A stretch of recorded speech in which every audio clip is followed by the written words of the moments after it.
آقا کریم نے فرمایا کہ میں قسم اٹھا کے کہتا ہوں کہ صدقے سے مال کم نہیں ہوتا، اللہ صدقے سے مال کو برکت دیتا ہے، مال میں اضافہ ہوتا ہے۔ ایک اور وظیفہ ہے جس کو کرنے سے رزق میں برکت ہوتی ہے۔ اللہ فرماتا ہے تم نکاح کرو، تم فقیر ہو وہ تمہیں غنی کر دے گا۔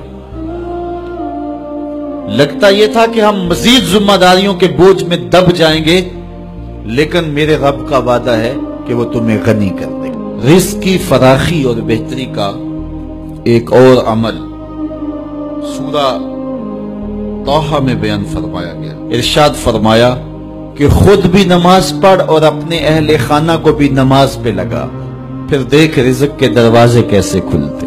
رسول کریم صلی اللہ علیہ وسلم نے ارشاد فرمایا جو یہ چاہتا ہے کہ اس کے رزق میں برکت ہو اور اس کی عمر میں برکت ہو، وہ رشتہ داروں کے ساتھ سلوک اچھا کرے۔ رزق کی برکت کے حصول کا ایک اور ذریعہ وہ یہ ہے، ارشاد فرمایا تمہیں جو رزق دیا جاتا ہے اور مشکلات میں تمہاری جو مدد کی جاتی ہے وہ تمہارے کمزور لوگوں کی وجہ سے کی جاتی ہے۔ معاشرے کے جو کمزور لوگ ہوتے ہیں، اپاہج لوگ ہوتے ہیں یا بوڑھے لوگ ہوتے ہیں، تو ان کو کبھی نظر انداز نہ کیا کرو۔ ایک اور طریقہ دیا گیا اور وہ یہ کہ اگر تم چاہو کہ تمہارے رزق میں برکت ہو تو علم دین حاصل کرنے والے طلباء پر خرچ کرو۔ اپنے ذمے لے لو کہ ہم کسی طالب علم کی کفالت اپنے ذمے لیتے ہیں۔ میں آپ کو مشورہ دیتا ہوں اپنا ایک بیٹا راہ دین کے لیے وقف کر دو، لیکن کسی وجہ سے بچوں کا ذہن یہ نہیں بن رہا تو پھر ایک بچہ اپنے ذمے لے لیں۔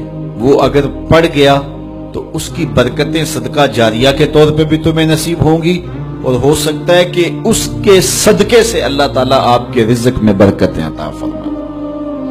تو جو طلباء پہ خرچ کرتا ہے اللہ اس کی بہت مدد کرتا ہے۔ ایک روایت میں آتا ہے جس نے کسی دین کے خادم طالب علم کی مدد کی ٹوٹے ہوئے قلم کے ساتھ یا کاغذ کے ایک ٹکڑے کے ہی ساتھ، وہ ایسا ہے جس طرح اللہ کے گھر کعبے کی 70 بار تعمیر کی ہے۔ اللہ کی بارگاہ میں دعا گو ہوں کہ اللہ ہم سب کو رزق حلال، رزق وسیع، رزق سہل، رزق فراواں اور رزق مبارک عطا فرمائے۔